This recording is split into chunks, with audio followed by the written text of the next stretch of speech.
Yes, people, what is going on? Welcome to the Top 4 podcast. My name is Peter. I'm an Arsenal FC fan. I'm joined by Oscar, a Chelsea fan. Happy days, ladies and gentlemen. It's international break, but we're still here, giving you the content you deserve. Oscar obviously reporting live from Baghdad. I'm joined by Generous Dave, an Arsenal fan. Hey, bro, 4-0 to the Arsenal. 4-0 to the Arsenal. 4-0 to the Arsenal. Hey, Adrian, bro, your lady's got that work, blood. Your lady's got that. It didn't go, boy. Your lady's got that work. They got that work indeed. Yes, we're joined by AD, a Liverpool fan. He's even here. AD, are you there? AD, bro. AD's AWOL, man. He's gone AWOL. It's been a tough week for him, mate. It's been a tough couple of weeks, mate. It's trust. Men and women getting that work. Men and women getting that work. David, what are you telling me? What's going on? Bruv, enjoyed the game over the weekend. You know, the Arsenal ladies. Yes. Putting in that work, cuz, you know what I'm saying? Storm. Yeah. Apart from that, yeah. Just paying the bills, mate. Paying the bills. As per usual. Oscar. Yo. David and AD, highlights or surprise of the week? It's bleak right now. Oh, it was unless you know Hamilton. You know what I mean? Hamilton getting. Don't even start me with Ferrari, please. Let's not even talk. Don't get me started. We've had a stinker. It started off well. And then it just bummer. But with this not Formula One, we'll get onto that another time. But yeah, Hamilton winning the sprint. I hope you like my name. I hope you like my name right there, yeah? My name today, bro. P1, Piastri, yeah? Love that. Love every ounce. I don't really have a highlight, but like I went to an exhibition this week in the Saatchi Gallery, yeah? There's some Nigerian lady. I forgot her name. Wait, let me pull up her name. I don't want to butcher it, but we'll get there. So basically, some Nigerian lady done a collaboration with Chelsea. Her name is Ebele Ojechi, and she did a collaboration with Chelsea where she basically like turned all of their like old Chelsea kits into like fashion pieces. It's so sick. It's so sick. So I went to see that, and then they had a whole celebration of Chelsea for like the past 10 years. Not 10 years, sorry. It's basically celebrating 120 years of Chelsea Football Club because we have been a club for 120 years in Stamford Bridge, where we shall remain in West London, because that's my club, yeah? True to where it's been, to where it's from. Southwest. I get your point. Huh? Southwest, but I get your point. Yeah, but we're come on. You know what we are. No. So that was sick. And then they've just released a collection of like these mad garms that are like a mix of like Chelsea 90s clothes and then Nigerian clothes at the same time. It's sick. If you want to check it out, go on Chelsea's Twitter, and they just posted about it recently. But yeah, very cool. That was my highlight. Look at Chelsea putting out other nations' work, huh? But to be fair, the whole exhibition was just all about Chelsea, so it wasn't just about Nigeria. It was about bare other stuff. They had like bare stuff from the 80s, 70s, but I think that was more the modern stuff. Fair enough. Just to let you lot know as well, today is a Q&A special. So the commenters, Oscar, I don't know if we've got any new. Of course, man. We've got some already. Shall I dive in? Let's get into the early comments of the day before we do. Divers. David says, "Big up Top 4 podcast. Hope everyone had a blessed weekend. Who is the best forward that has ever played in the Premier League and in Europe, in your opinion?" Very, very easy for me. In Europe, the answer is Lionel Messi. No if and buts or maybes. And in the Premier League, in my opinion, my humble opinion, the greatest Premier League player ever in the league is Thierry Henry. I don't think anyone here would disagree. No. I think I agree with you there, straight up and down. That might have been your question of the day, your question for Q&A, David. Who knows? But yeah, we both agree on that wholeheartedly. Yeah, but because obviously a lot of people, I saw a debate on Twitter today about Ronaldo and Salah about who's had the better Premier League career. And there's a lot of people that have the opinion that Ronaldo is the greatest Premier League player ever. And I'm like, nah, what Thierry Henry did to the league is, in my opinion, more impactful and better than any other player. I don't know how you guys feel about that. I mean, what, than any other player? What, in the Premier League, or you mean in football? Only in the league. Obviously, outside of the league, we're talking Messi's. We can then talk CR7 for what he did at Real Madrid. But I think at Real Madrid, he went to another level. 100%. Became a bit more of a monster. Like in the Premier League, don't get me wrong, he was that guy. So I have him above Salah in the league. But there's a debate now amongst certain people basically saying, well, Salah's about to get his second Premier League title. Salah's won the Champions League. Salah's been arguably a better player for longer time, you could argue. But Ronaldo's period in the Premier League, who would you say has had the better Premier League career out of the two? Out of Salah and Ronaldo? Yeah. I'd go Ronaldo, because he's got... Did Ronaldo have 3 league titles? I can't remember if he joined in... He won three. He got 3 league titles. The final 2 seasons, he was the player of the season in the Premier League both times. Yeah. It's crazy to say this, but he kind of outgrew Manchester United. That's insane. And we're talking 08-09 Man United. Do you know what I mean? Like not Dibby United or even like a 06 United. We're talking about he outgrew a Man United that won the Champions League and league. That's the Man United he outgrew. Wait, Oscar, by the way, did he win? Yeah, bro, that's crazy what you're saying. Yeah, he feel like he outgrew this Man United. He outgrew the most dominant team in Europe at that time. Question, did he win the Premier League? No, he can't have. Ignore me. I was going to say, did he win the Premier League in 2003? He joined in 03-04. So he was there for Arsenal's invincible season. Then it's only when Rooney, was it Rooney Tevez? Yeah, it's that period after Mourinho. After Mourinho, that's when he won. 06-07, he was top tier. Then 07-08, he was his best. Yeah. Then 09 was the year he was still top, and then went to Madrid. So for me, I think based on not even taking into account the trophies, because obviously we all know there's been great players that haven't won that many trophies. Yeah. But as a player in the league, I remember the fear that Ronaldo struck into every team. I just think it was more than Salah. I just do. I do too. Yeah, he outgrew Manchester United. That for me is like that's the stamp. That's the stamp of approval. But the problem is, the game changed, man. The Premier League ain't the Premier League of old. Definitely not. It's a shame. Look now. I swear he's got more goals than Ronaldo in the Prem now.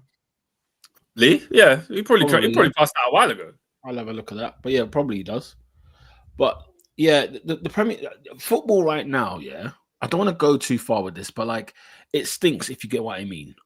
Like it's not that bad, but it's not definitely, we're definitely not looking at players, like when it comes to match days, when you don't want to watch a game of football. Yeah. Unlike the Champions League, you watch a Premier League game, you're not really watching to see Salah or watching to see. You've never, I'm sorry, you've never turned on your TV to see Mo Salah. Like, let's be clear. You've never done that. You know what I mean? Guys, they've taken the wing. First of all, you've taken the wingers out of the game. Wingers are not winging, and then the midfielders are not midfielding.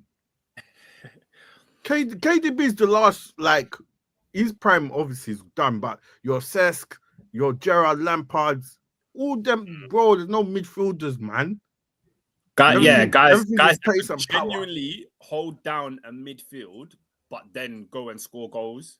Like, they don't really exist no more. There's none of this 8 and number 6 is the best 6. Like, bro, I need my specialist. Yeah.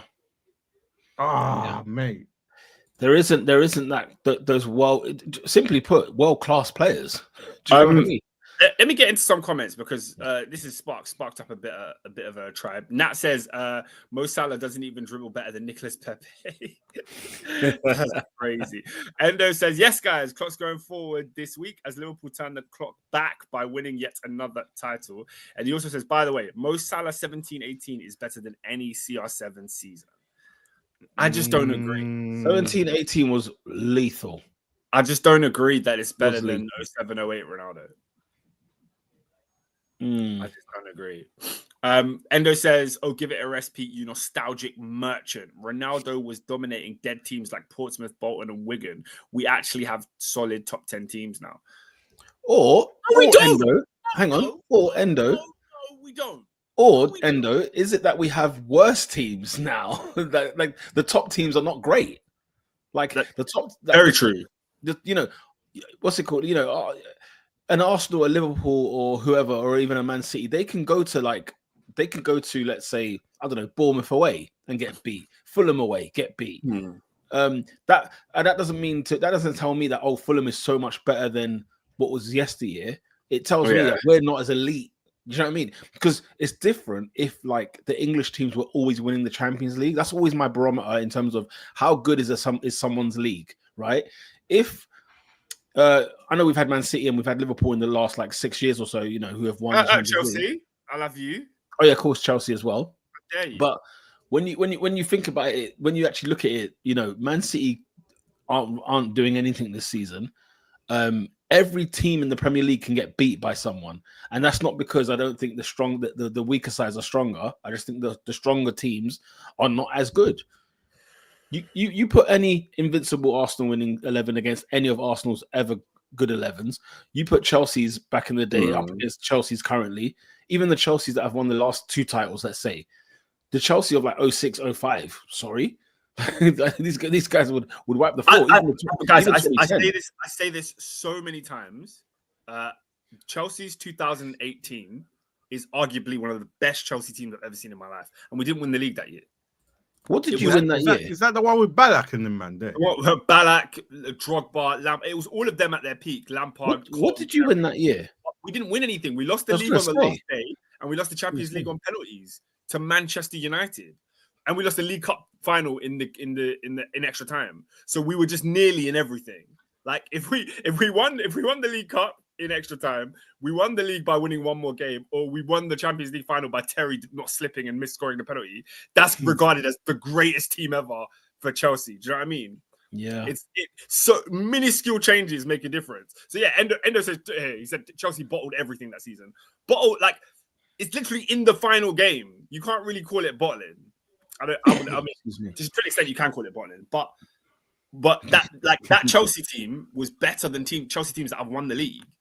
Endo says Oscar and PR, doesn't that make the Prem better though? The gap in quality has closed significantly. By the way, English teams huge or have been doing very well in Europe recently. So you're capping. But back in 08, from 05 all the way up until I think it was 2011 or 12.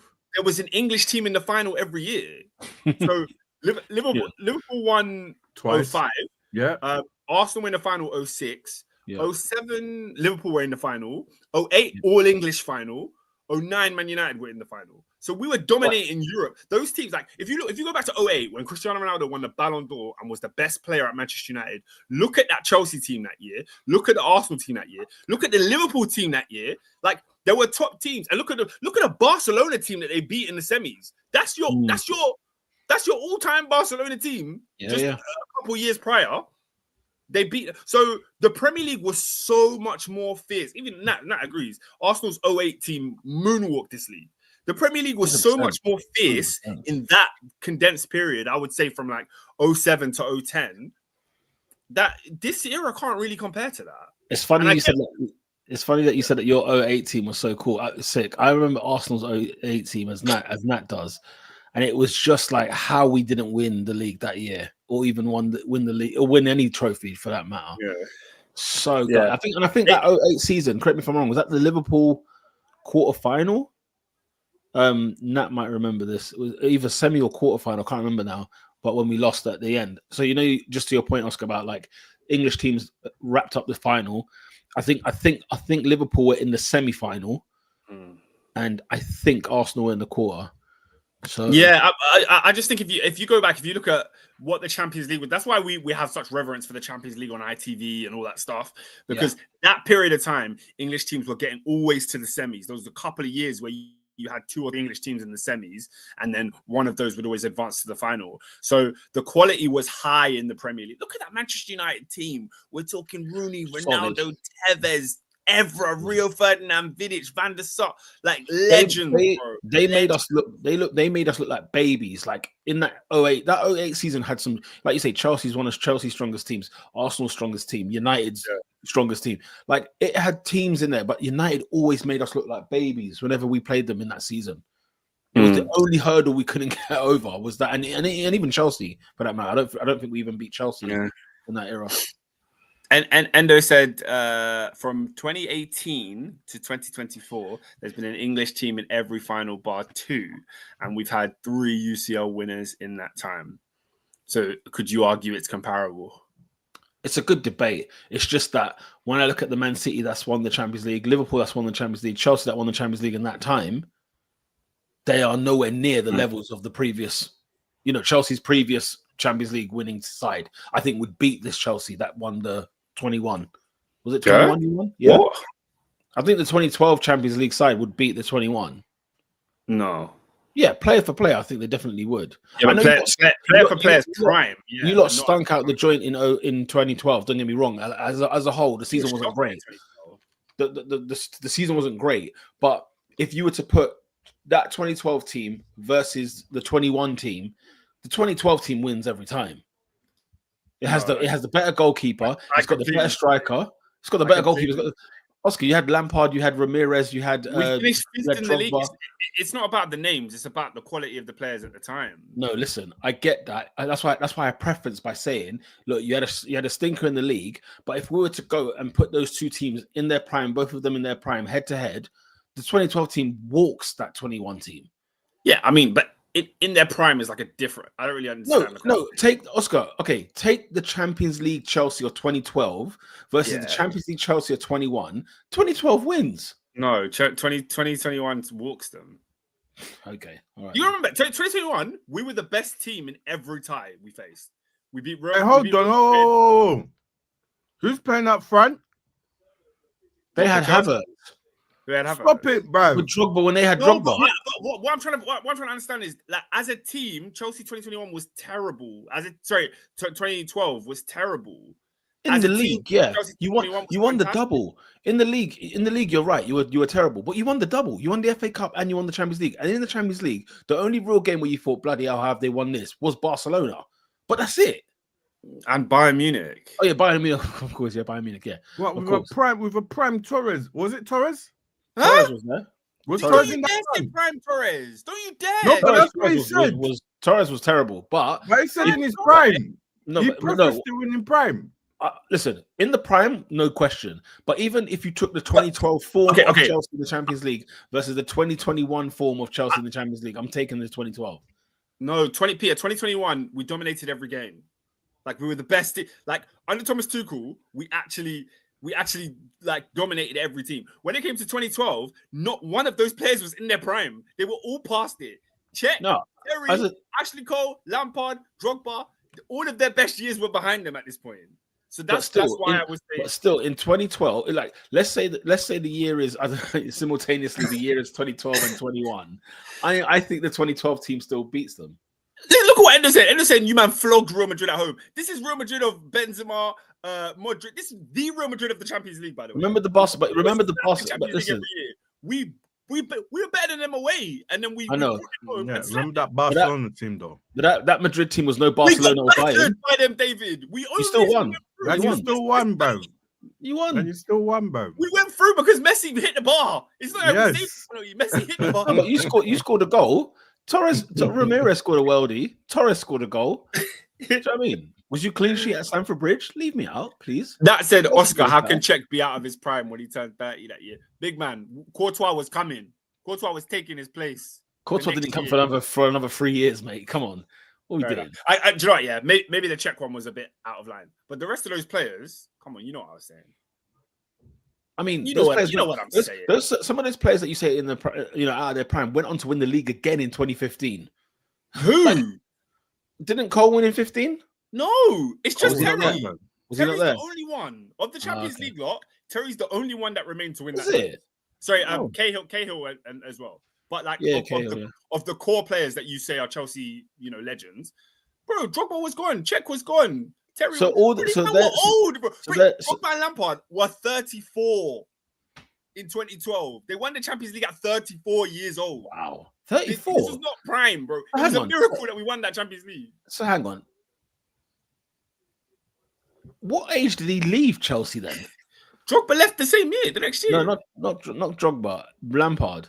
Lampard left the year before we won the league. So Yeah. No, how old was Lampard? That's what I'm saying. I If thought they it were was like 34 I thought in it the was Champions League, 35. he can't have joined Man City. He can't have joined Man City at like 38. He was 35, man. let me see. So he can't have been 34 in 2012. That's crazy. Yeah, I might have got that wrong. Drogba won the league, I swear. I swear Drogba won the league with Mourinho again. 2015. Yeah, he came back. But he came back. Yeah. He won the league. Yeah, but he Oh, is that Ernest? Big up Ernest, man. Have we got Ernest in the building? It's just a little select chicken that's going on around here. Do you know what I mean? Man's got Bro, sorry. I just did the math. He was 34, bro. Lampard was 34. I know my thing, bruv. That's what I said. Lampard was on now. 34 in 2012. Drogba was 34. They're both born in 1978. They were both 34. So wait, but Lampard joined Manchester City then at what, like 36, 37? Yeah, to collect another medal, bruv. And Anyway, scored. Well, he didn't lads, collect it, We unfortunately. have severely sidetracked from the other questions, but just to put a pin in that, the Chelsea 2021 team would beat the Chelsea 2012 team. It would. You guys go.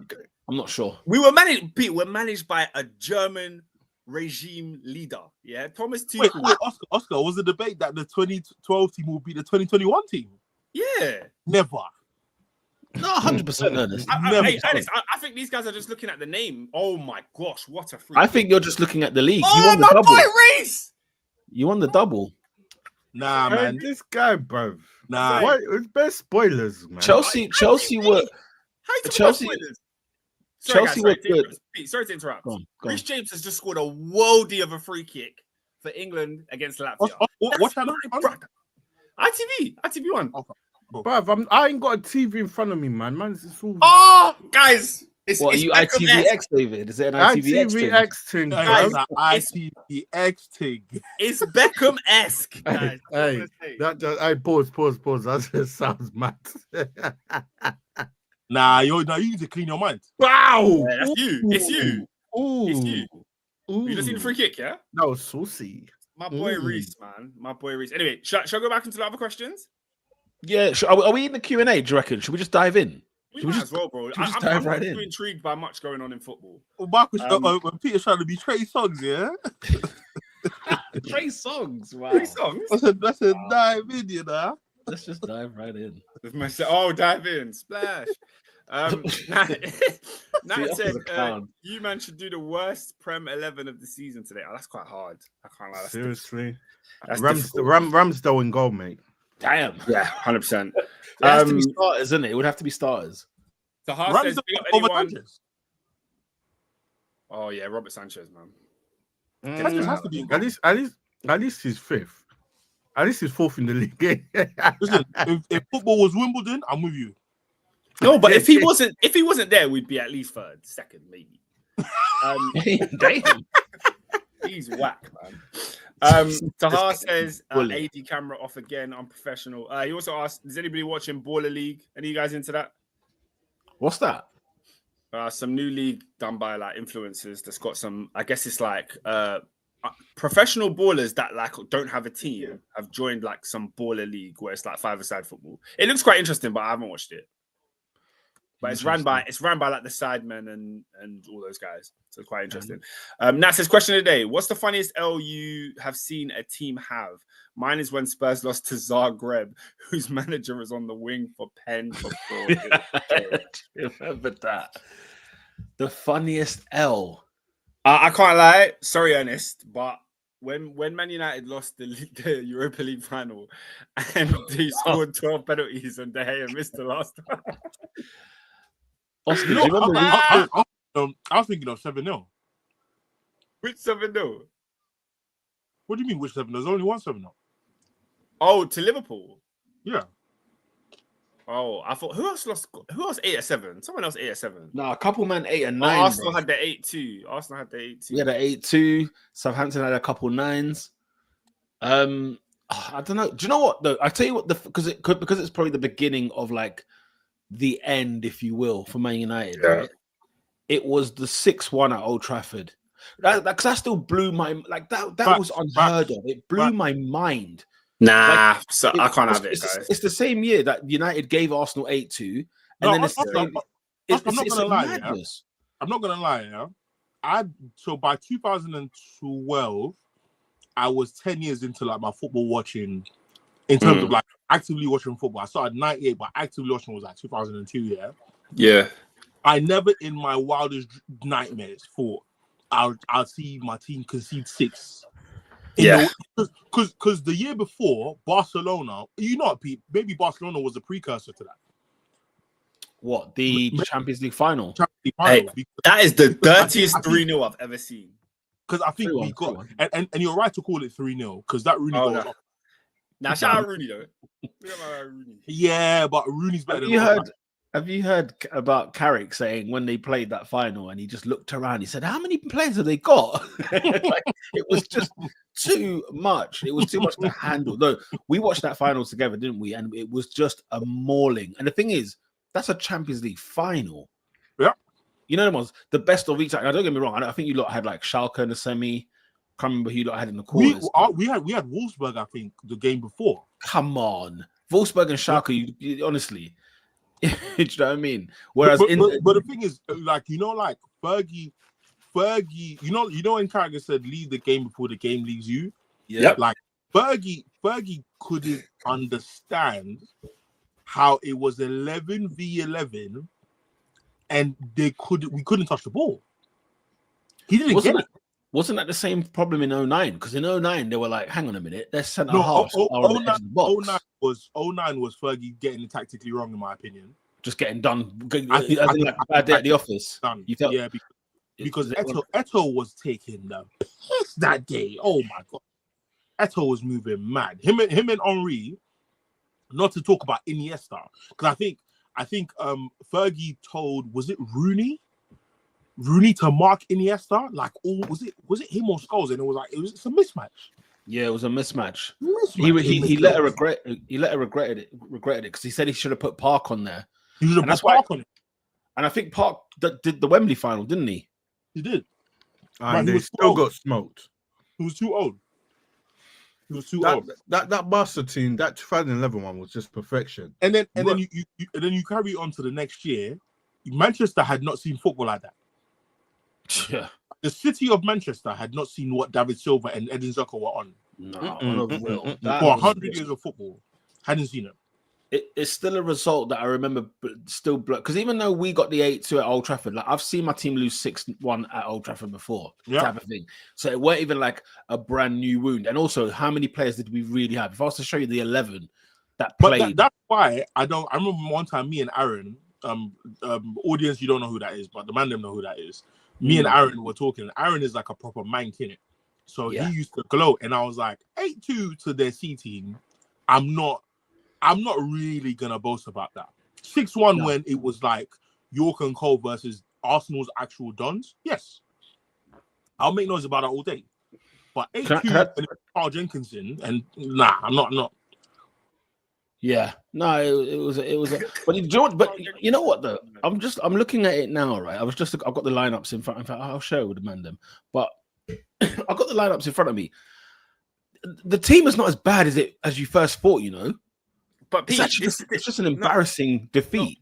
But Pete, again, like we were doing with the Chelsea thing, you're looking at the players for who they are rather than who they were in that moment. That was the beginning of the season. Look at your back four. Look at it. Yeah, the back four is woeful, but it can see that's 8 bad. goals. Hey, that is bad. How old was Coquelin that year? Oh my god, Coquelin. Oh, Coquelin. Mate, he was on loan to bloody Charlton afterwards. He was still young. So you can't look at the names and be like, these are top players. Like you have to look at the circumstances of what it was. Oscar, I'm looking at the names, at a team that don't concede 8 at any given game. Lauren Koscielny had been there a season. Aaron Ramsey, he was there for a couple of. He's been there, but maybe 4 or 5 years. We got Rosicky, we got Walcott, Van Persie, Arshavin. Like it's still. Do you know what I'm saying? You man got slapped by Blackburn the next week, I swear. Yeah, we did after that transfer window when we did the whole 8-man window. Mertesacker, Arteta, Mertesacker, yeah. I mean, I'm looking at the subs. The subs is woeful. Ori Lansbury, Mikel, Sanu, Ozakap. Oh my god. Pete, how are you even on the bench? And yet your bench was Hernandez, Park, Giggs, Berbatov, 30. God, it's a phenomenal. Goodness me. Anyway, that was trauma. That game was just trauma for me. But yeah, you lot have come a long way, Yeah. But we shouldn't. The thing is, Ernest, we should have never been there. You know the ones like. Do you know what I don't like doing? And I do it all the time. Premier League years, right? 98, 99, 2002. When you look at those Arsenal sides and you think to yourself, what the hell is going on here? So how much? Yeah, this is what I like this podcast on international because we on the international bit because we can discuss this stuff. Yeah. How much does Wenger's excuse of the Emirates and the aftermath of the Emirates, how much does it factor into how bad you were in the sense that did you have to be that bad?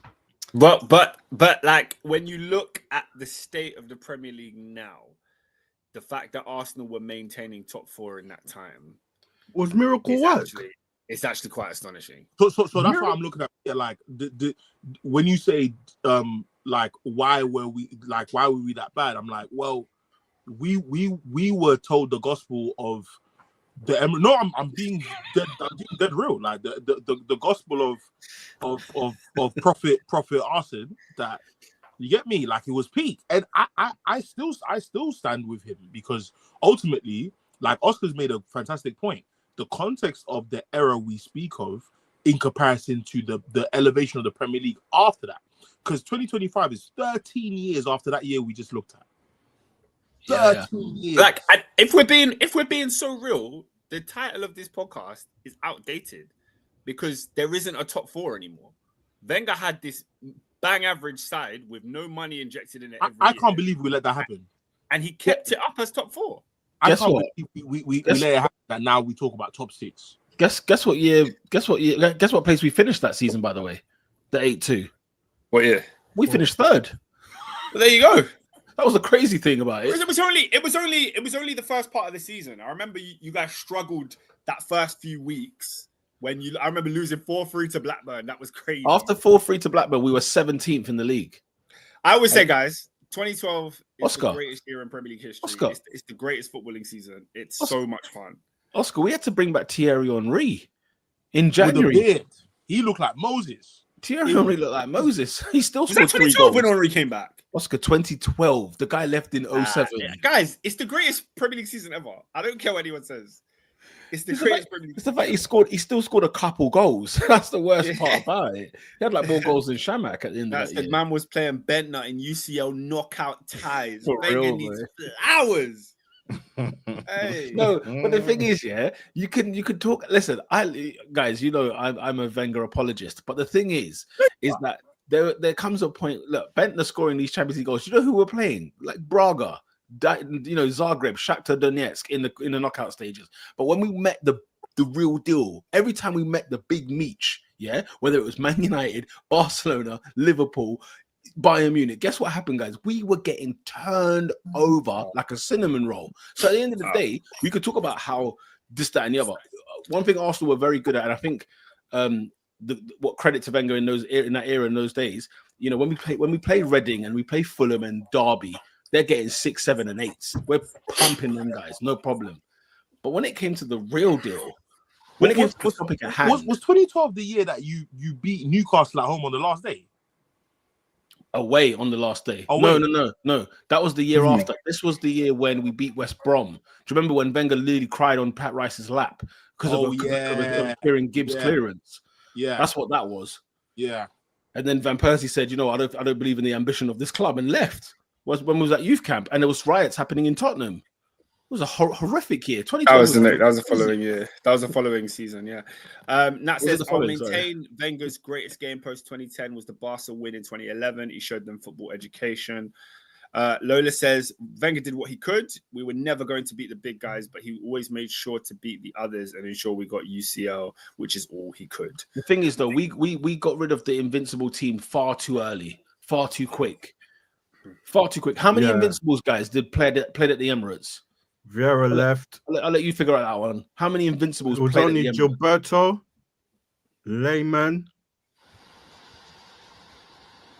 and Henry. Bergkamp, didn't he? Bergkamp didn't play in the Emirates. Bergkamp didn't play the Emirates.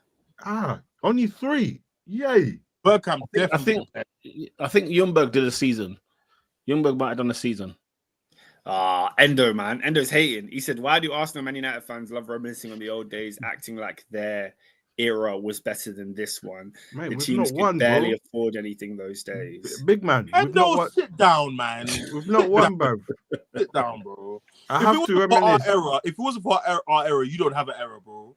If we weren't doing things in the 2010s, and if it wasn't Man United, Chelsea, Arsenal in the convo, you wouldn't have a 30 years to talk about, mate. You know what I mean?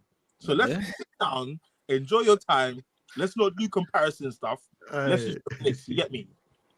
About Endo, you're my guy, but sometimes you do a bit too much, mate. You know what I mean? Yeah. Mate.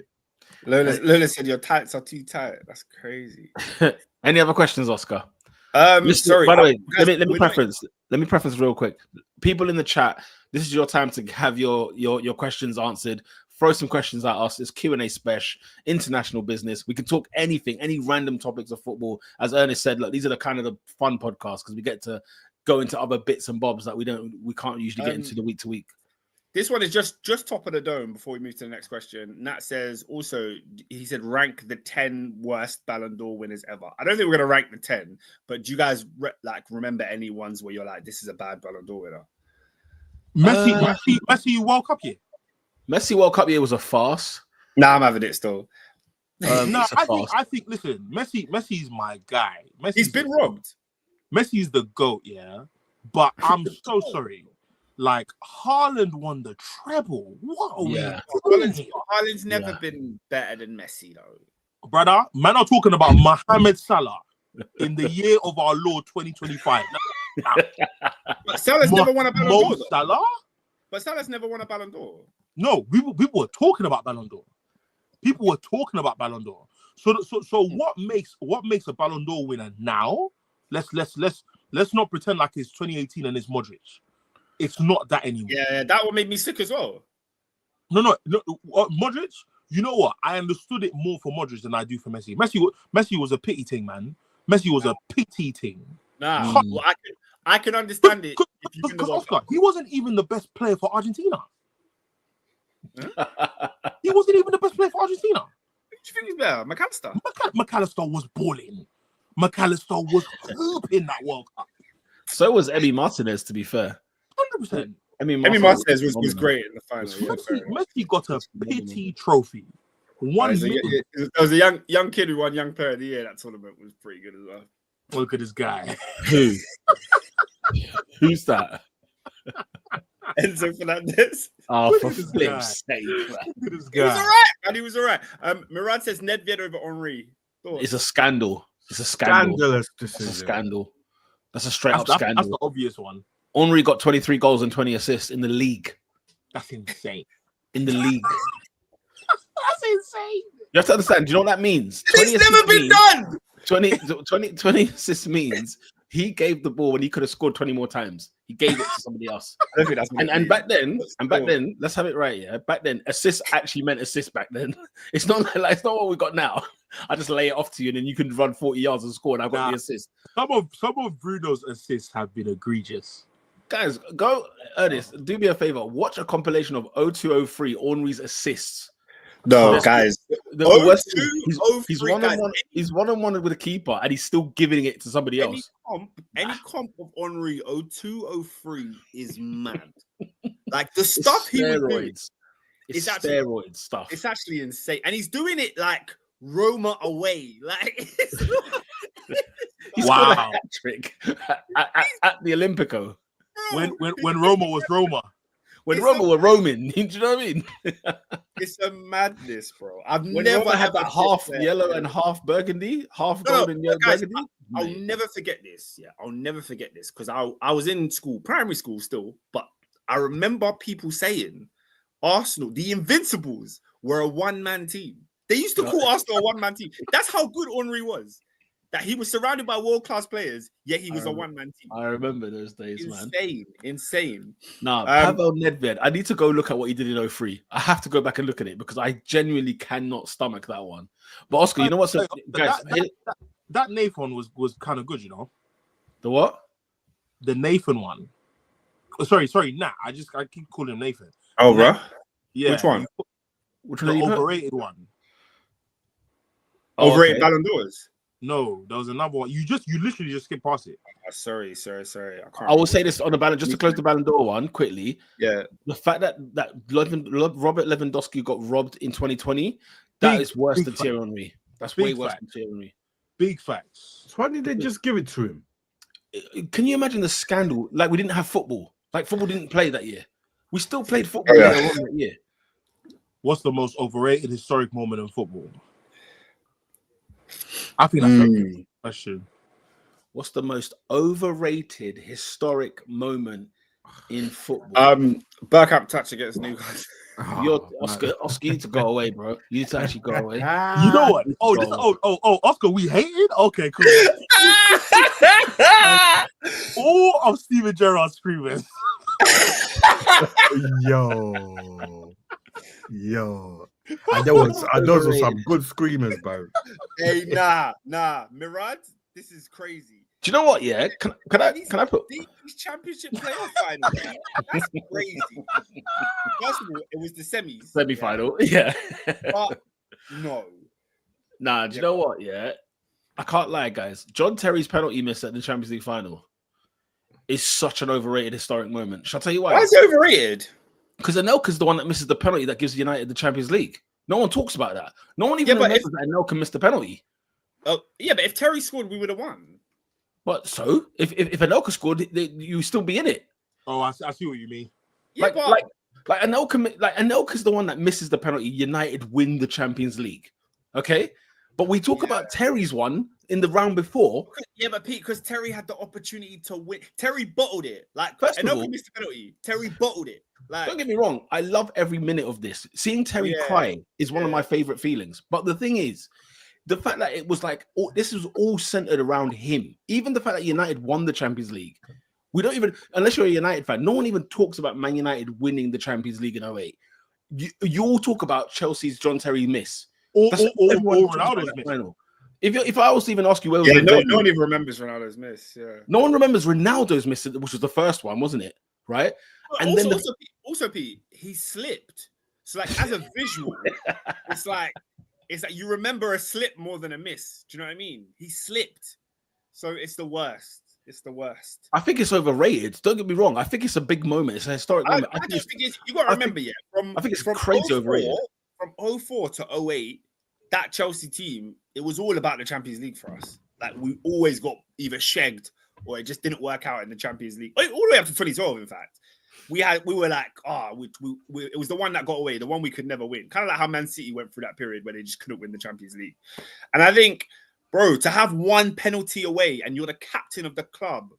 Why is he taking the fifth penalty? Can I ask? Because he wanted to be the man. He there you go, innit? That's what you get. That's why it's fantastic. That's why it's fantastic. He wants to win Chelsea the Champions League. Can you imagine Chelsea's penalty takers, right? You got your Lampard, Drogba got sent off, right? Drogba got sent off. No one remembers that either, Peter. No one exactly. No one remembers that Drogba got sent off. But this is what I'm talking about. Oh, what did he get sent off for? He slapped Vidic, I think. He slapped Vidic. He slapped someone and got sent off. I remember he slapped somebody. The referee said, "Yeah, we're not having this." Wait, Lola said Gerrard's Premier League career in general. Hey, but he was too real rap. Real rap. Wow. Like, man, talk about loyalty, yeah. And like because I've heard Liverpool fans, yeah, like get onto Salah for potentially, or even not even Salah. Sorry, Trent. Nah, man, Trent wants to go. Get him out, man. You don't love the club. You're not academy level. I'm like, my brother, your biggest player wanted to leave. Your biggest player wanted to leave. So don't get onto Trent for doing what your biggest player wanted to do. Yeah, but like, you have to understand the mind of a Liverpool fan. It's different. Their attachment to their club is just. But I'm so sorry. They can't see outside the fog. They can't see they outside. They have delusion, like by the pint. It's mad. Peter already knows what I think about Liverpool fans, but it's not safe to say on this podcast. So, but they are a cult. They are a cult. It's a cult. More than any other club. It's Pastor Toby. It's honestly, bro. Yo. Yeah. I'll say it with my chest, David. Liverpool fans and a delusion to their players is a cult. It's a cult. How can you watch Mohamed Salah play football and have the unmitigated goal to compare him to Thierry Henry? No, I don't understand what's going on here. Because you know what? For a lot of fans, him getting padlocked by Nuno Mendes is the first time they've clocked. Oh wow, he can't dribble. I said this in 2018. I said it in 2018. You really did. Sadio Mane was a better footballer. I don't care what none of you say. He's a better footballer. Better footballer. But Salah is it's the same thing. It's the same thing with Ronaldo and Messi, innit? Like me and a couple guys in the shop were having a debate. And one guy said his top 4 strikers of all time are Van Basten, CR7, Thierry Henry, and some R9, yeah? That was his top 4. So when he left, we were talking in the shop, and I said, when it comes to like pure finishers, I'm not even arguing with that list too tough, yeah? Maybe I'll squeeze George Way in there, yeah? But at the same time, when it comes to football, CR7 is not seeing certain man. He's not seeing Thierry Henry. Man, we're like, no. But when we talk about the last 20 years, it's Messi and Ronaldo. I said, listen, when we talk the difference maker, the equalizer, the what's the word? The redeeming factor of Ronaldo over CR7 to Thierry Henry is purely efficient shooting. The guy is not a question. But when we talk about real jogging, when we talk about real hooping, leaving man on the floor, Henry, like he can't see Thierry Henry. He can't. Leaving you bamboozled, led astray. I'm even surprised Maradona doesn't get a mention in there because what he did to players, man. What that boy did to players, wrong. Yeah, he was moving a bit crazy. He was. I mean, he's on the stuff, but boy, it made it. He looked phenomenal. Hey, no, guys, yeah, you see this Reece James free kick here was crazy. It was dumb. Guys, I can't believe this guy plays less than 15 games a season. I can't believe it. I can't believe it. He's good at everything. Oh, what do you think of like in terms of the overrated or overhyped, whatever? Yeah, what do you think of like? I don't want to poke any, but what's it? What's the word? Poke the bear. Poke the bear, yeah. But like Rooney's overhead kick against Man City, it's a bit. It's a shin pad thing. That's your GPR. It's a shin pad thing. You can't do that. It's a great goal, though. I'm not with you. Shin pad thing. I'm not with you on that. Do you know who I am with though? Somebody made a comment. I'm trying to find it now. Oh, I've had a stinker. I've lost it. Get your questions, people. One massive one is Madrid 21-22. They got battered in every round. That's Madrid every year. No, but do you know what? That was a movie. The Champions League it was knockout crap. stage was a movie. It was worse than Chelsea in 2012. It was crap. It was crap. They lost every game. Is that the one where Liverpool battered them in the final and Vinicius scored? I think so. I'm going to put up the fixtures of that. Oh Champions League. And Sergio Ramos took out Salah, bro. I think they lost. Salah took out himself. I think they lost a leg, like one leg in each round. Madrid that year. I think they lost every. Like, they at least lost a leg. And still, David, I think that's the wrong year though. I think the Salah injury was Karius, wasn't it? Yeah, that's 2018. 18. Oh, okay, my bad. I think I was 18. But that's Salah doing it to himself. He tried to hug man up. Yeah. So And it didn't work. in the round of 16, PSG beat Real Madrid 1-0. Then Real Madrid won the second leg 3-1. Yeah. Fez. They slapped Chelsea 3-1 at the bridge. Then we went to the Bernabeu and won 3-1 and then lost in extra time. Right. Then we will remember the Man City Real Madrid game. That was 4-3 at home. Then so Man City won the first leg, then they won the second leg, and then they beat Real Madrid in the final. Every round they lost one game. To lose the first of every leg, or or one leg each round is phenomenal for me. That's movie. That's Marvel. That's DC Comics. You know what I'm saying? That is the up against the underdog overcoming Goliath. Do you know what I mean? Like, it's hilarious, man. That's the worst, man. The worst. Yeah, man. That's why I never believe in the Real Madrid source. I can't. Nah, but you know what it is, Oscar, yeah? Like, it's going to take a gargantuan effort for the source to not be the reason they win. They're just who they are, man. It's just it's birthright stuff. And you know what? I'm starting to subscribe more and more to what Peter said about, like, the first 5 were bug. They're bug. Them man set it up and then invited whoever they wanted. They got it on a Illuminati thing. Hibernian. Yeah, man don't even know who Hibbs is. Do you know what I mean? Like, crazy, man. Hey, have you seen any other questions in the comments? They're not. Guys, make sure you do get your questions in. They're all debating themselves, man. Should we talk about this Jadon Sancho situation? Okay, in the meantime, yeah. Whilst you lot get your questions, I've got a knife and fork ready. Off you go, Ernest. Can we talk about the fact that this news story has come up in an international break? I think it's a bit of click, like them lot wanted something to talk about, so they said Manchester United, click. 100%. Hold on, Oscar. I never hide my sinister motives. I never hide that I'm on a flipping. You get me? Like, you can't come here. You can't come here and, like, obviously it's not even Sancho's fault. It's his disciples. Yeah.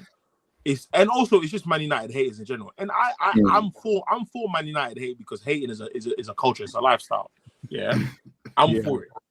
But ultimately, I'm gonna ride this ideology till the wheels fall off. Yeah. This player who I've got it recorded in the annals of top 4 archives. Right. Didn't want this player at Manchester United Football Club. Why? Because the football that Dortmund were playing was different to the football we wanted to play.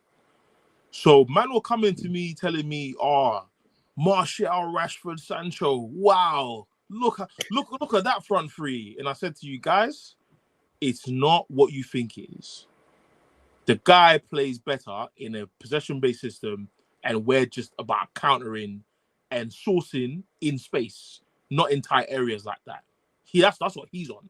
Yeah. So 2-2s, we get him, Varane, and Ronaldo in the same window. I think it was like 21-22 season. And I was like, not sure, but let me see what's going on. Sancho has not had one good season or satisfactory season at Man United. Nah. He's not had one. Yeah? No. Went to Dortmund on loan because he couldn't. No, in fact, shout out to the prophet Eriksson Ten Hagen, because a man sent him, packed his bags and said, go to the mountain and go clear your head. Go find out who you are. Go do a Simba after he met Rafiki. Go do that kind of thing. Yeah? It didn't work out. He was out for 3 months. I don't think people understand. We didn't see Jadon Sancho for 3 months. Yeah? And then Ten Hag got him back. And then people were crying. I'll never forget what the podcast was like that day. People were crying. Oh, how can you say this after an Arsenal game? What, you didn't even play? Why are you mentioning him as it? I said, you lot are soft, man. This is why Roy Keane is always upset. You lot are soft youths, bro. A man said he has not reached the standards required at this club. And people were talking like he had shot his mum. And I'm like, guys, it's not that deep. The guy has to buck up, his attitude, the training regime. He's got to fix up. Do you know what I mean? Yeah. Goes to Dortmund after whatever with the manager, going online, and I don't mind you defending yourself online, but none of the actions you showed me after your reply to the manager's comments showed me that you'd listen to what the man was saying. The only thing that Sancho had in his defense was that he was better than Anthony. That's the only thing he had in his defense. So apart from that, you go on to Dortmund. Man were telling me, look at Sancho at Dortmund. He's doing his thing. Rare. And all of a sudden, we get to see that, actually, you've not even done anything better statistically than what you've done at Man United. When I've watched the games, you're twining up farmers and flipping substitute teachers. When you had the one good game against PSG, against Nuno Mendes, man were waxing lyrical that they've been watching Dortmund all season. Dortmund come out of the woodworks talking about, this is what happens when you give a guy the right culture, the right environment. And then what happened? You went to the Champions League final and stunk up the joint. I didn't hear a peep from Borussia Dortmund. Nobody said a word about Jadon Sancho's performance. Why? Because he wasn't around. He wasn't there. Then comes back to United, and it's like, right, is my man really going to be here? Goes to Chelsea. Chelsea fans were disgraceful those first 3 games. We had to be. One of the assists that he got in his first 3 games was a man running about 15 yards to score after the pass. Man added it to the assist. I said, you know what? You can have that. You can have that as an assist. And all I've watched week in, week out is an ordinary player that we were told is not playing at the right environment. He's not developing, and he needs to get out. All I've seen in this guy's career, and not just him, in the words of the great prophet Sean Carter, these men are overpaid and overrated. That is what we're getting. Players who are overpaid and overrated. How many failed wonder kids? Guys, we need to spend a podcast discussing the number of failed wonder kids in the last 12 years. Yeah. I think that's on us, though. No. I think, see me, yeah, I don't think hype is ever like the reason a player doesn't do well. Ousmane Dembele was the best player I've ever seen in my life since Lionel Messi and Wayne Rooney. When he was at Dortmund. Yeah. Even Ren, if you want to go that far. Oh. Ousmane Dembele is one of the best youngsters I've ever seen in my life. And yet, we're having to do like revisionism because he's having a good goal scorer in here. Some of his performance at Anfield wasn't good. But they went through, so it's calm. Do you know what I mean? So, for me, the main issue I'm having with a lot of these kids is that they're getting paid handsomely. And you know what? Shout out to the man then. I rate any black man that can get paid well. Do your thing. Yeah. But the truth is, when you get paid a lot and you don't perform, you will see like the Glock is out. Do you know what I mean? Like, man are coming on Talk Sport, like talking about you like you never kicked a ball in your life. And the criticism is part of the game. That's why we have a podcast. Criticism and praise is equal parts of the game. You can't expect anything else. So essentially, I'm looking at the level to which like man were blaming Man United Football Club. Man United is the dumbest club in the world. But you can't blame the lack of effort, the lack of desire, the lack of interest in the sport on the club when the players are incentivized to play. You're actually incentivized to come to the pitch and play. If you're not doing that, that's not on Ten Hag. That's not on Malcolm Glazer. That's on you. Because yet again, you've gone to another club, and the simple fact, I'm not saying Chelsea will or won't do, I don't know what they'll do, but the simple fact that a penalty fee is being discussed on the Athletic, on all these other newspapers, tells me what the public thought is about Jaden Sancho. You're paid too well to be playing this bad. Going into fullbacks, and you're not even trying to dribble. You're not trying to create space between you and the fullback. Nothing about him. Your chance creation is subpar. You're the best left winger at Chelsea, and that's a problem because they've already signed your replacement, and Esteval's coming. So I'm looking at this whole thing like, how can you go back home? Because Benny McCarthy said the kid misses he misses home. So the kid misses home. Manchester's far from where he lives. That's calm. You are in South London. You're not even in North. You're in South. Going to see your family and all them kind of things there. If home is really that much of a game changer, of a deal breaker to you, going back home, you're there. Ironically, it wasn't that when he was in City, and it wasn't that when he was at Dortmund the first time. This is it. And he was younger. So essentially, the point is that Manchester United isn't that bad. We've just recruited poor. But the best players, Ahmad was in jail. Ahmad was in jail from 2021. He was doing the longest bird. Ahmad was in the dungeons. Ahmad said, you know what? Regardless of what this manager, I actually don't think Sancho is a bad player. Oh, nobody thinks he's a bad player. SW. That's the problem. Can I be honest? Can I be real with you, man? Yeah. I don't think he's got it, mate. I don't think he's got it. I don't think he's got it. And that's part of being a good player. You have to have it. You got to have it. And he doesn't have it. Jack Grealish doesn't have it. Those are the two players I'm looking at this season where my eyes are bleeding. Because I'm just like, what is the matter with you two? This is it. Yeah. What happened? What happened to the potential we saw at Dortmund? Because it wasn't fake. When you're linking up with Erling Haaland, like, it's not fake. You were playing well. Sancho scored at the Nou Camp. Yeah. I think they got beaten like 4-1.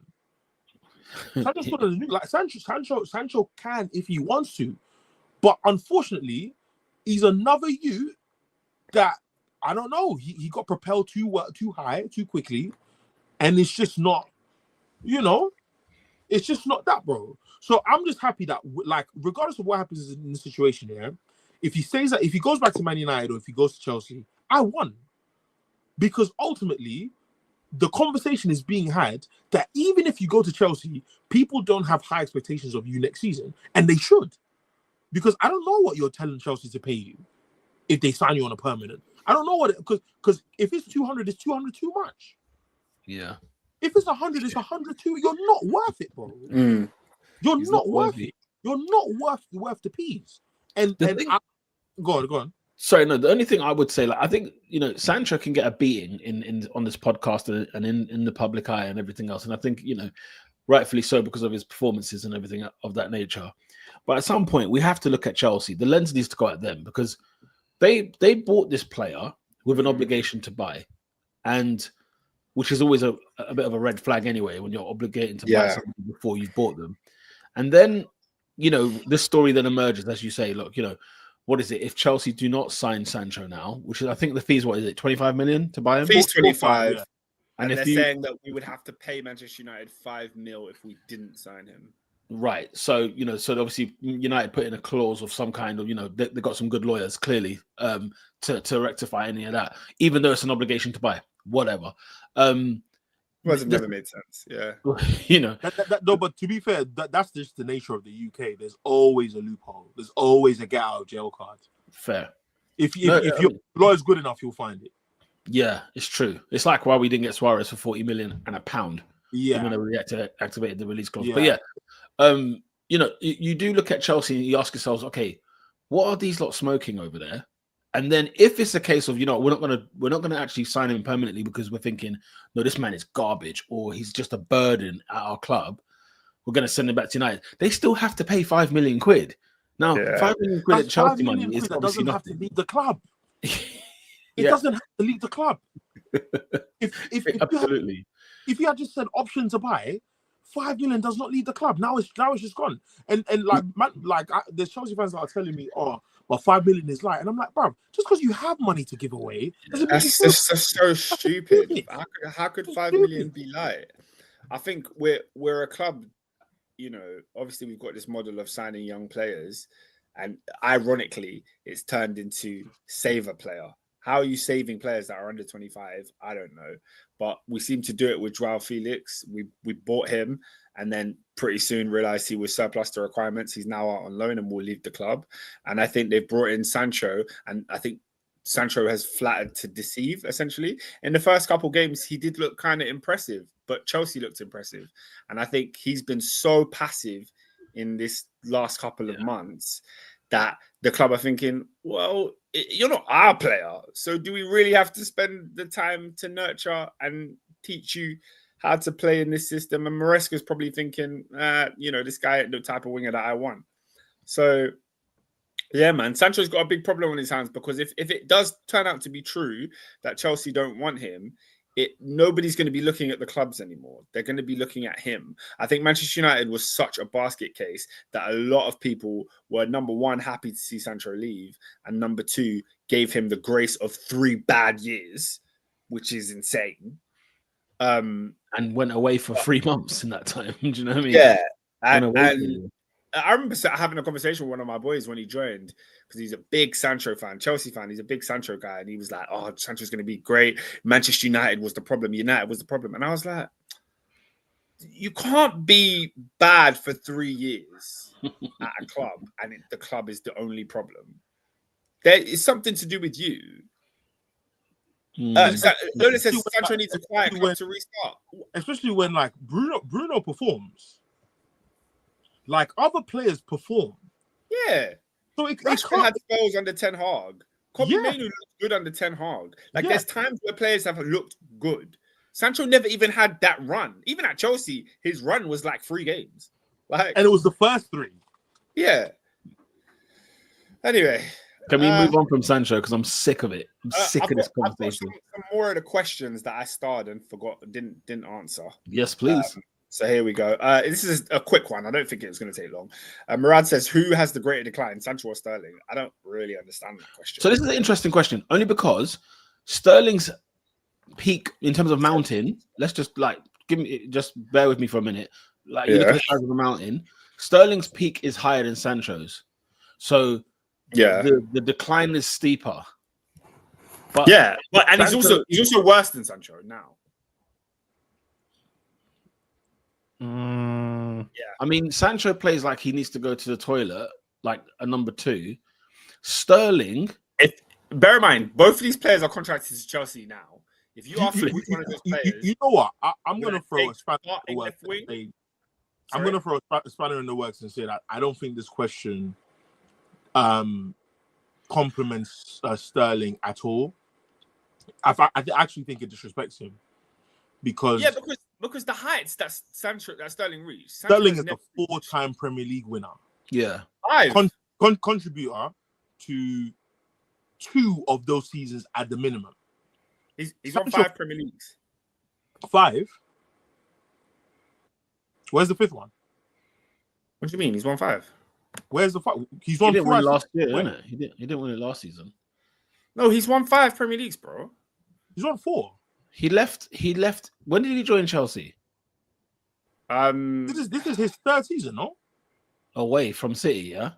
Yeah. This would be his so 3rd. He would have won 4. He would have won 4. He won the first 4. You're right. He's won 4. He's won 4. Yeah. So for me, I'm just like, listen, the brother has done infinitely more than Mr. Jadon Sancho. So I get the question, but let's not even do that. Yeah, it's not fair on Sterling because Sterling had Sterling is the answer to the question, but it's not fair that he's the answer. Sterling is a big man for Jadon Sancho. Yeah. Sterling, he's been there and done it, even internationally as well. By the way, internationally as well. The next question involves another English star that is flattering to deceive. Lola says, question to you, man. Foden, is that chav getting called up to the World Cup, especially when Saka and Palmer come back? He needs to sort himself out, mate. Listen, Henderson is in the squad. I don't see Ollie Watkins in the squad. Your mate Phil Foden will be in the World Cup squad for sure. Yeah, I can see him missing out, mate. Did you hear what Tuchel said yesterday? He said Kane has no reason to even worry about his position in the England side. I respect that, man. Like it was like he hasn't even got to think about it. Like I love that.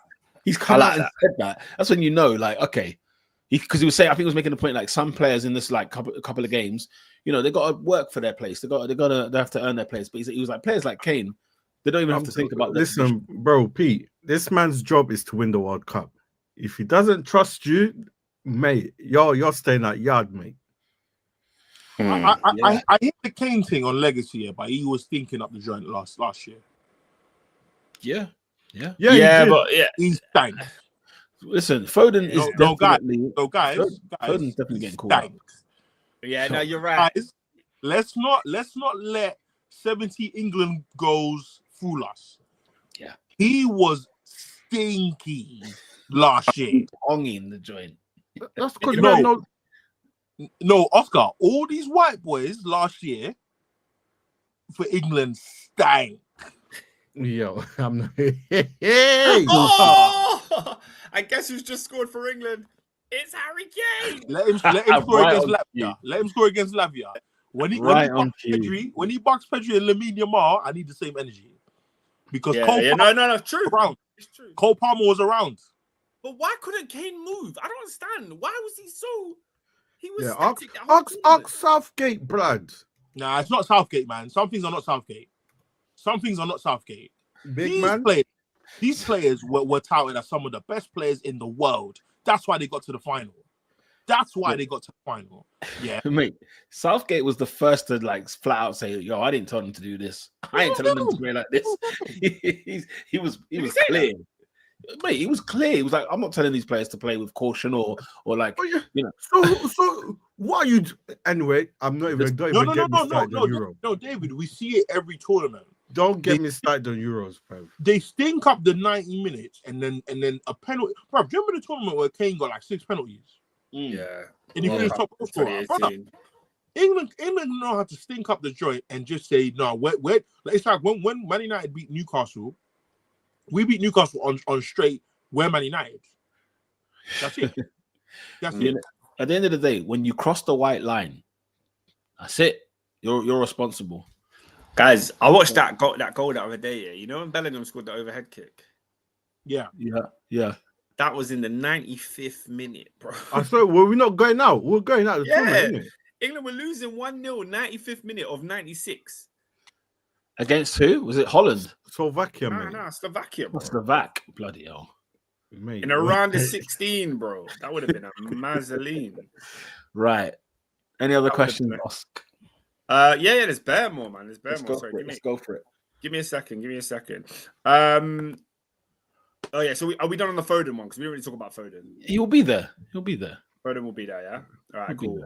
Baraka says, if you could take one rule from another sport into the beautiful game, what would it be? Wow. Do you know what? I wouldn't say... it's a great question, Baraka, by the way, yeah? But I just want to flat out say this. If I want to put out a new rule in football, in every domestic league, you must field 8 players from the country you're playing in. Brexit, Pete. All right. Yeah, full on. Like, I'm. How often? Like, do you know what I do on Football Manager, guys? I kid you not. Like, if I've done enough years in Football Manager, I'll move to like a Roma or something like that. And you know what I'm having? Italian only. Not even Andorran. He wants to manage Bilbao, you know. No, but honestly, like, I actually. In all honesty, like, yeah, the Bilbao thing is interesting. Yeah, the Bilbao thing is interesting. But imagine Manchester United could only have players from Manchester. Arsenal could only have players from London. You know, North London. It will be a better reflection of like regional talent and like talent nationwide. Because because the Premier League is cheating because it has the most teams. Bro, but isn't that just international football? But the thing is, like, Oscar, we watched the World Cup in '98, yeah, where I'm watching a Brazilian side. I don't know half the players in Brazil, and they are balling out, and everyone's like, "Who's who's Edmundo, who's Denelson, who's obviously R9 we knew, but like there's certain like I love the fact that I watch the Euros now, for example, or even the World Cups, for goodness sake, yeah. We're watching like Serbia, yeah, and Mandem can tell me every single Serbian player what club they play for because you've seen them all. And yet, what's kind of, especially in the Lamine Yamal plays for Spain.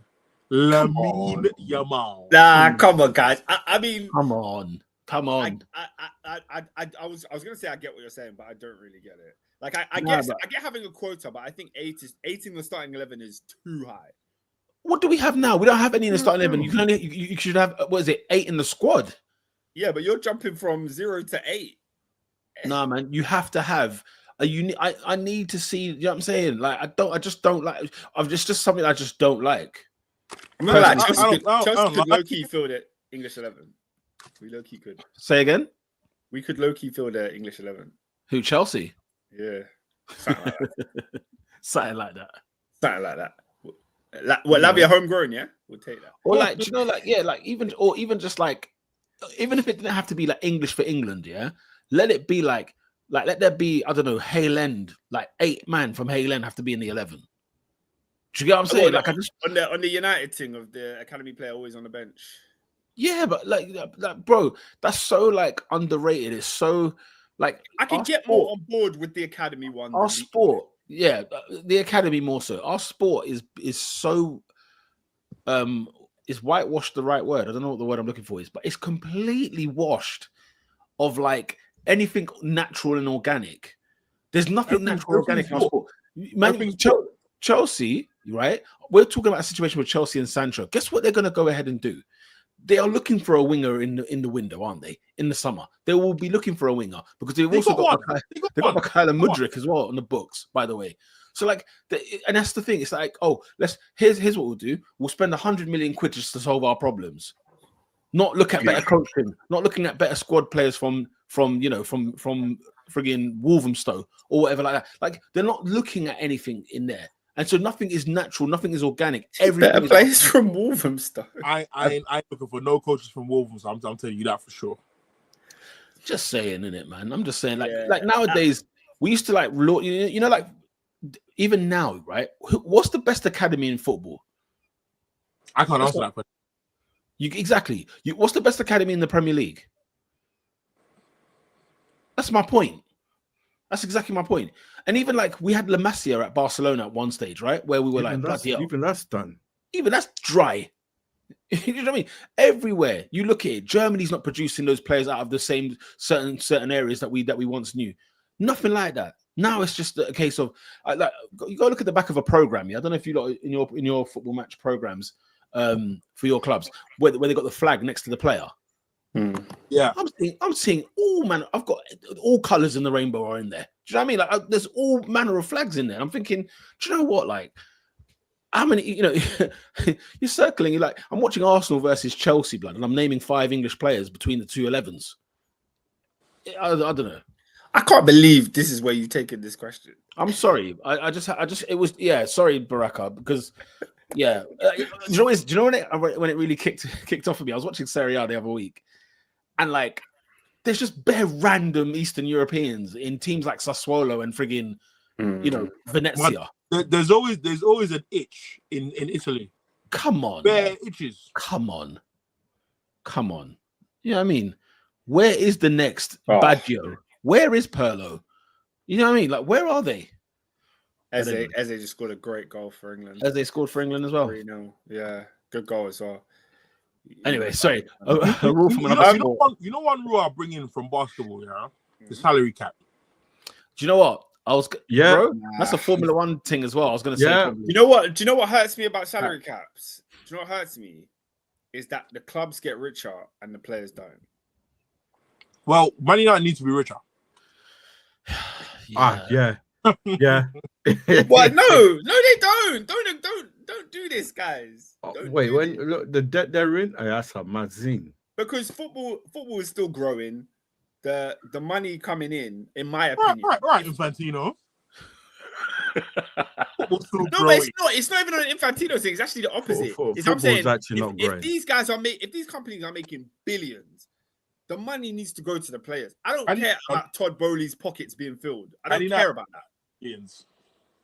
The player who makes the most money in Chelsea Football Club should be Cole Palmer because he's the best player on the pitch. No. But the salary cap thing, it involves all of that, no? Like LeBron James is the highest paid player in the Lakers. Yeah, but so what's the cap? But I'm saying, Overall, if you innit? man ain't LeBron James, Yeah, you're not getting that. It will make clubs value their peas more. Havertz. Oh, so wait, should sorry. not be- Okay, explain to me how the basketball salary cap works. Is there somebody who can make as much as they So need? the best players, Curry, Durant, LeBron, all them man there. Your Damian Lillard, it is a meritocracy. your superstars are the Yeah. big dollars. Yeah. Okay. Then you get the next tier. They're in that 30 million range. And then you get the bench players and So what's the actual cap? Like what's It's the not rule? a set fee. It's not a set fee for every team. So it's basically, I think, I don't know how the basketball one works. It's but like 200 mil. Let's just take it's like 200 mil for the Oh, wage bill. I thought a cap meant no club could pay a player more than a certain amount. No. Like, let's say the Premier League cap was like 200k. That's the most any player could get. And then, No, then it's like more so your budget is 200 million for the year. Yeah, for your wages. So you fix that wage bill around. You can, you have to tweak whatever you need to tweak. It's the same thing. Does every club get the same one then? Yeah. Every basketball team has the same budget. Yeah. Yeah, for in wages. the NBA they do. And NFL. Yeah, that's not so bad. I could get on board with that. The one I'll take, the rule I'll take, Baraka, to answer your question, is actually what the NFL and what I think basketball does this as well. We are playing to the clock. We are not doing this thing of letting minutes run, that we have to add added time at the end of a half and this, that, and the other. Even if you have to reduce football to 60 minutes, so be it. We are going to play for 60 minutes. When you stop when the ball goes out of play for a throw-in, or somebody wants to time waste on a free kick, or want to sit down and play injured, or the goalkeeper, we are going to stop that clock until that ball is in play. That's fair. That's probably hard. efficient. But My thing is this. Yeah, you know how basketball, they just roll players on and off. Yeah, man. Let me roll someone on and off. If England are 3-0 up, let me take off Kane for 20 minutes. If they score twice, bring Kane back on. Why not? Why can't I play my player? That is so American. It's actually hilarious. American, Rolling on and off is hilarious. No, because it would make the game so much more tactical. Imagine, imagine your team, you're 1-0, you're 1-0 down to like Southampton. They bring on like 6 defenders. They take off all their attackers, just low block. You can't do nothing. Yeah. Lola said shot clock for throw-ins. Yeah, I hear that. Shot clock. But throw-ins take 10 years, pisses her off. Fair enough, man. Oh, piss me off. Yeah, fair enough. Yeah. The goalkeeper for me, man. The goalkeeper's getting horrendous. And I'm goalkeepers union. Couple more questions. David says best goal in a final you have seen. Sorry, Adrian. Sorry. Gareth Bell? Gareth Bell's overhead kick, man. Jeez. Did he not score a scream? Actually, no. Karius let that drop in the net. Yeah. Is Gareth Bell's better than Zidane's? That's Zidane for me. Yeah, I mean, Zidane. Zidane was the first one that came to mind. That was technical. I watched that goal. I kid you not, guys. I watch that goal once a month, and I listen to Clive Tilsley's commentary because it's superb for the goal, and it's just he just says his name when the ball is flown in. Like it's the way he does the commentary when he talks like Solari into Roberto Carlos. This ball is in the air for about. Yeah. By the way, on TikTok, I typed in Zidane. The first thing that comes up is volley goal. It's with the left foot, guys. He scores with his weaker foot. All right, guys. Some of you need to go and rewatch this goal because he is in acres of space. Yeah, he's not. He has that much time edging the box. He's not marked. No one's expecting him to do that, bruv. No, it doesn't matter what you're expecting him to do. He's Zidane. Yeah, there was no one closing him down, mate. No one was closing him down. Oscar, listen to Clive Tilsley. ITV, yeah, on your point, ITV is a farce in it for letting my man go still. What for letting Sam for Sam Matterface. Sam Yeah, Matterface. that's the worst decision in football broadcasting I think I've ever seen. Honestly, No, Oscar, it's up. Disgrace. Okay. Okay. Now, do you know what, guys? After watching the two, Zidane's volley is better than Bell's. Bell's is crazy. And Bell has a catalogue, you know. Yeah, Bell's is dumb. Bell's got some great goals. But Zidane in the Champions League final, his team has won all, and the ball is in the air from Roberto Carlos, and he watches the ball the whole way. First time, left foot. Top, and by the way, top bins. Lola said, do you know what's newer? Do we think about Mbappe's equalizer versus Argentina? Lovely. Oh my goodness. That's what I said. I said he's the next king. Like after Ronaldo and Messi's gone, he's the it was that final alone. I said he's the king. It was when I realized I was watching the greatest game of all time. I realized that. Guys, he did it in a World Cup final. He carried them. He was Allen Iverson. You know what I mean? Like he was carrying France on his. That is a disgrace. Look at this. Is the worst answer to this question I could think of. I said Goetze versus Argentina. Oh come on! Oh come on! What? Torres against Germany was better. Do you know what I mean? Bro, Higuain's offside one in the same game. I like Torres was one over Lehmann. That was you know, disgraceful. Murad said Ramsey versus Hull. You know, I'm mugging me off. We're talking World Cup finals, Champions League finals. Man are telling me Ramsey versus Hull. It's a final. Give it a rest. We turned it around. Lads, I'm not gonna lie, Bullet goal. The game that came to mind when the question was asked was Juventus versus Real Madrid in the Champions League final. Because I could think of two goals: Mario Mandzukic, and Ronaldo's one. What was Ronaldo's one? Was it Ronaldo? Mandzukic consolation. I had one where he just hit it. Is that the purple kit? It was a bad deflection. Yeah. But there's the Ronaldo one in here that I'm watching the highlights now, and he scored from Kuwait. Yeah, I'm watching it now as well. Was it that one? I like the Ronaldo goal is really good. Yeah. Oh, Murad says Oba versus Chelsea. Oh, that was sensation. What? You know what? Turns out. You know what? Oh, when we were talking about the most embarrassing defeats or the worst defeats, we didn't mention Baku. Chelsea 4, Arsenal 1 in Baku. That is crazy. That is a crazy one. And Iwobi scored a banger that day as well. But your Ernest, that Mandzukic goal, insane. Insane. It was insane. All right, a couple more questions. Has AD got one? AD, have you got one?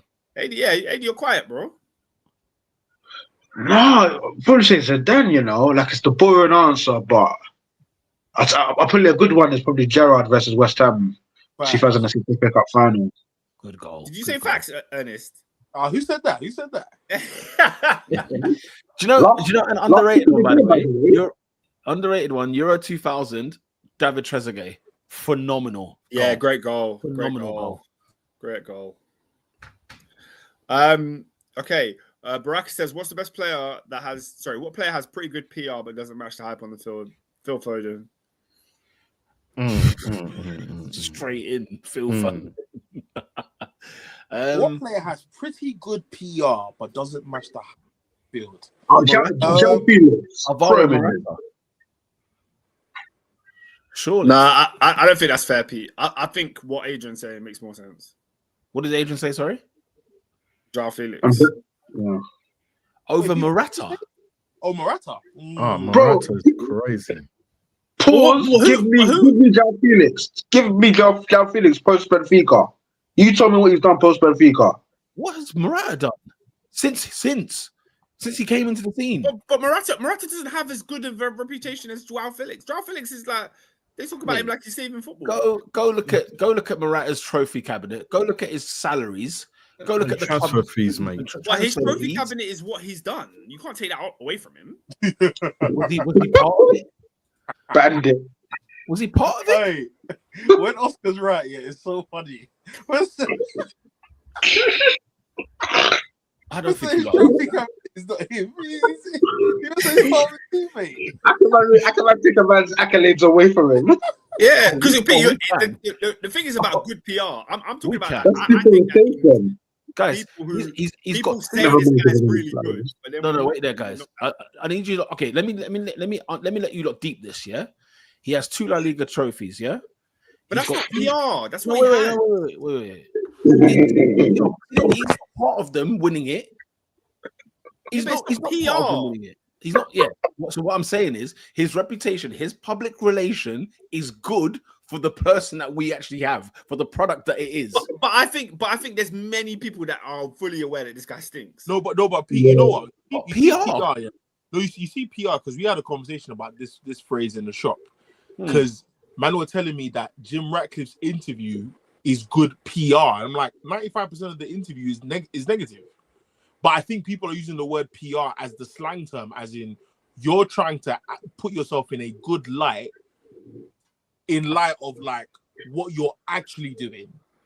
So it's a better presentation as opposed to what's behind the surface. If PR is not like, man, don't put Morata in pedestals where he shouldn't be, as far as I'm concerned. Whereas João Felix is put. He's universally rated. People still think João Felix is going to turn up one day. But Ernest, more importantly, clubs think Morata is going to turn up. Same with Felix. But that's money laundering. P, the same clubs that signed Morata signed Felix. No, but if Peter got a good point on that one though, they've been throwing the bag at Morata over the years. Flipping it. No, the bag is not even the statement, guys. P, when you make your argument, I can't even say that you're wrong. I just think there are way better. But that's the worst thing. If I talk about a player who's got 2 Serie A titles, he's got 2 La Liga titles, he's got 2 Champions League, and you know he has nothing to do with them. Hey, Pete. Nat has dropped one, and I agree with Nat. Man said Thomas Muller. I'm there, man. I'm there. Do you know what? I've never heard anyone say he's better than Neymar, but I just don't think he's better than Neymar. I just don't think he's as good as he's rated. You know what? Thomas Muller, though, put in that work, man. I'm sorry. He put in that shift. Man. He put in that shift. Yeah, I mean, SW6 says respect Thomas Muller. But when we're talking about quality footballers, I can't throw Thomas Muller in any of them. He was efficient, bro. I think the guy is like one of the kings of the intangibles, man. When you think things you can't see. Do you remember that Bayern Munich side, yeah, where like even it was like 2010 to 2000. Timashuk. Oh yeah. Those days, yeah. My man, he was ever present. That's a guy who probably he had about 500 caps. No, Thomas Muller is more Mr. Bayern Munich than Manuel Neuer. Oh, 100%. Of course he is. That's Mr. Bayern Munich. This guy, like Thomas Muller has moments, you know, in his career. Man. Thomas Muller has moments, guys. Like he does. Respect. He's not an elite goal scorer. He's not the best number 10 like in the world. He's not one of the greatest like forwards of all time. But when you talk IQ, like putting it all in for your club, like popping up with the odd goal here or there. Nah, like listen. This makes me sick, man. Nah, it's true. It's true. If he played for United, you would hate him. No. Okay. Why do you think that? Because he just runs about, like he just gets. He doesn't. No. He's one of the few players where his off the ball stuff actually means stuff. Yeah, I would say he's intelligent enough to run when it matters. Oscar, he has 12 Bundesliga titles, 2 Champions League titles, and a World Cup. Nah, P, you see that? That's PR. You see, that's what he did for Morata. That's what he did for Morata. Because at least, but you know what? No, but what we would say about the Muller situation, he played 90 minutes, all 38 games, every single year. Morata. This is crazy PR. Morata was wearing number 21 on the back of the shirt. Do you know what that means? You're not in the starting 11. You're not in the starting 11. We're in 21. Get out of here, man. No. This PR is crazy.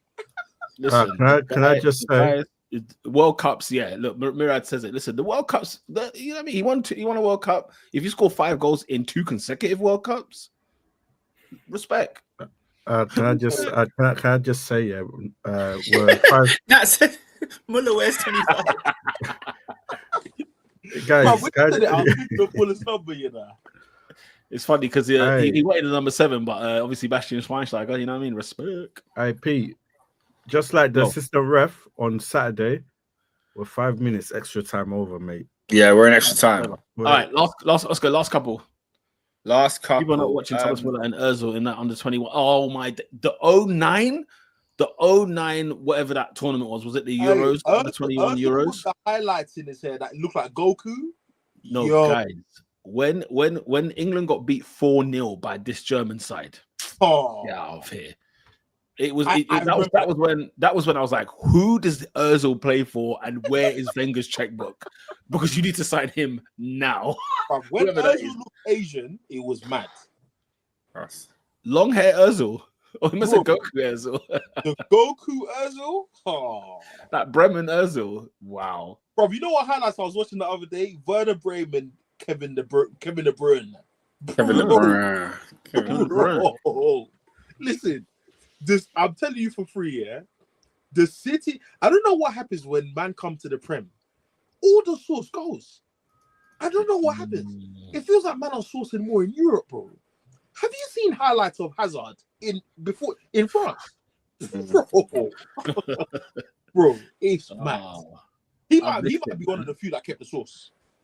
Goku, yeah, no. The only other question I had was one from Nat. It was who is more of a deflection merchant, Lampard when scoring or Salah when he dribbles?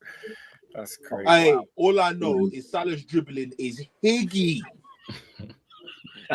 Salah's dribbling is higgy. Oh my gosh. Oh dear. Yeah, I can't think this. Right. Last question, guys. We need a good one. We need a good last question. You're asking them. Yeah, drop a question, guys. I don't think there's any more. I was saving all the good ones. Do you not have any good ones? Do you not have a question that you lot wanted to ask? I know AD's always got one in the back of the sleeve, man. He's always got something. Oh, sorry. There's another one from Nat. What's the most iconic skill move between like the Elastico, Ronaldo chop, Zidane spin?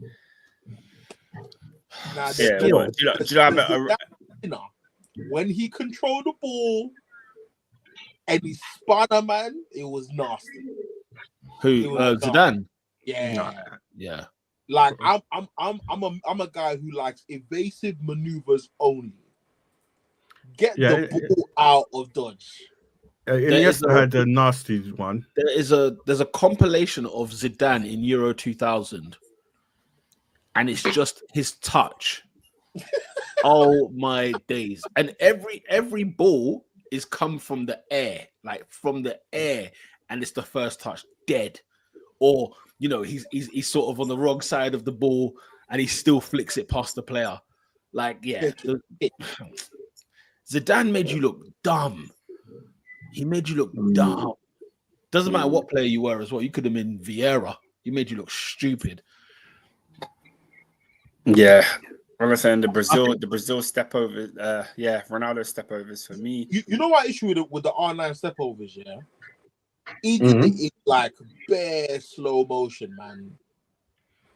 Like we're not getting the ball off him. Ronaldinho was the one, mate. Thank you. Ronaldinho is running at you and he's looking to make you look stupid, man. Ronaldinho's step overs were with a smile on his face. Nah. Yeah, man. Nah, Ronaldinho was even CR7. But the R9 step overs always felt slow to me, man. Always felt slow. It's just, but the fact that even if they felt slow, they still fell for it though. No, but that's where like I ain't even going front. Some of them defenders that were defending against R9 were crap. I don't know, man. Serie A defend. You mean Italian 90 defenders? Nah, man. We can't keep talking about Serie A defenders like they were all wavy. No, like, in the 90s. Every game, man was playing against an all-timer on Match of the Day. Let's not do this, bro. Albertini, Costa Curta, you know what I mean? They're there, bro. That's a Costa Corte, you know. Robinho is one that's been talked about as one of the best step-overs. Oh, Robinho, yeah. Robinho, Yeah. You know what? Robinho's a comp king. Robinho's a comp king. Final question. Rank the first touch out of these from best to worst. Ronaldinho, Neymar, Bergkamp, Mahrez, Messi. Where's All I'm Zidane? going to say, Mahrez is lost. Yeah, I was going to say Mahrez in there. Oh, do you know what, Bergkamp. guys? There's one touch that Mahrez does at the Etihad when he gets. I don't know who sends him the ball at the Etihad, and he kills it first time, and then he cuts. Yeah, how is Berbatov not in this? I've got Neymar number one. Oh, first time. I'm not gonna lie. Yeah, it's between Dino and Messi for me. You know, Really? More than Neymar? number one, Ronaldinho, bro. Ronaldinho stopped the ball with his back. Yeah. Yeah, ridiculous. He ridiculous. I'm Ronaldinho was Bergkamp's ridiculous. Number one. Bergkamp's number one for me, man. He scored goals based on the first touch. His goal against Argentina in the World Cup, he did it against Leicester the year before. I can't have no white boys number one, man. You gotta have a little bit of olive oil, man. I can't be doing no chicken hams. I hear it, man. Yeah. Listen, I'm biased. Can we just end, not that guy, Heathrow flipping airport. What? Hillingdon. No, to be fair, it was a Hillingdon fire. We can't shove Heathrow in there. What, there was a fire in Hillingdon? Actually, yeah. Yeah, so then no, Heathrow, but why you on one backup? What? No backup generator, nah, bro. Yeah, no backup generator still. So a fire station, Power? bro. The the electric substation was on fire, innit? Knocked out all the power of Heathrow and a couple houses around the area. All that area. 2000 Boston Manor. David, sometimes we just have to allow it. Like, brother, no backup generator. That guy.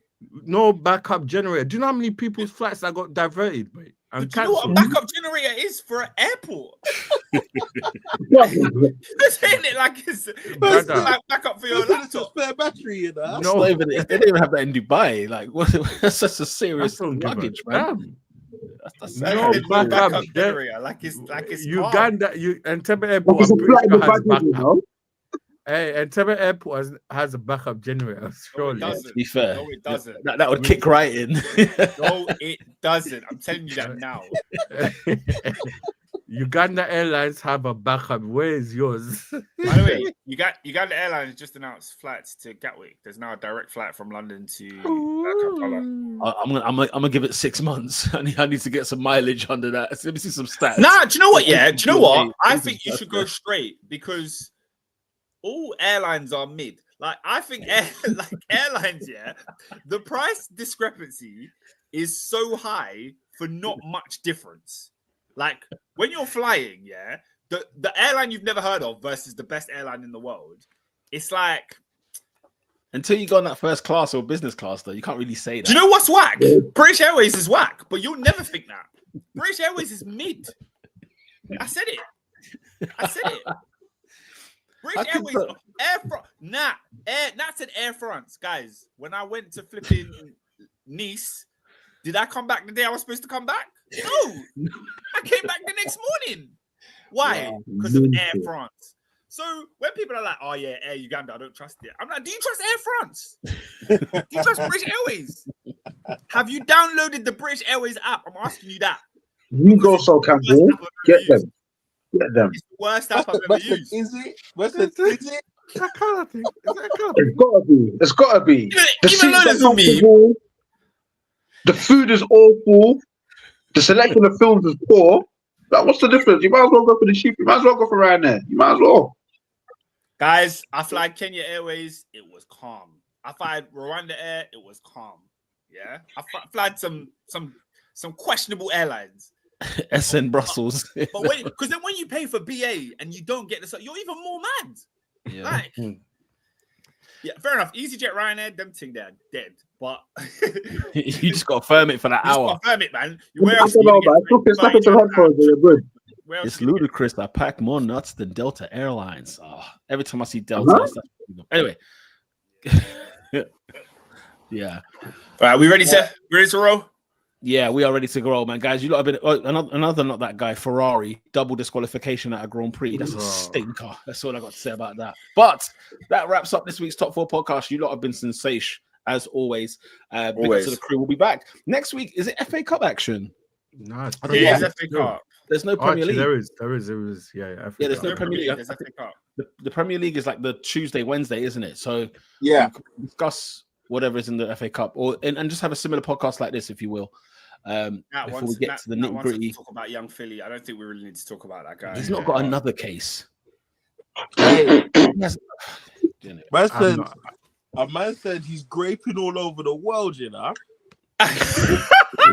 Easy. Fancy clothes. Crazy. Right, guys. Valentino. That wraps up this week's Top 4 podcast. Make sure you join us next week, Monday, 8 p.m. We'll see you then. Until next time. Hey, and you, man, looking at it, bro, we got to go ahead and get at least 10,000. We got to get at least 10,000. Hey, we didn't even talk about him. Is he not that guy or is he player of the week? Which one? Nah, he's player of the week. He's player of the week. I think. Apparently, that's the most viewed video on Twitter ever. That's what they say. Raw. Wow. Like literally, bro, all the flipping brands have made like memes of it. Aston Villa tweeted a picture of like Madrid have made a joke out of it. I saw Villa's one, yeah. Bro, that's mad. That's mad. Anyway, big up him, innit? You lot have a blessed week. Bless. Lord have mercy indeed.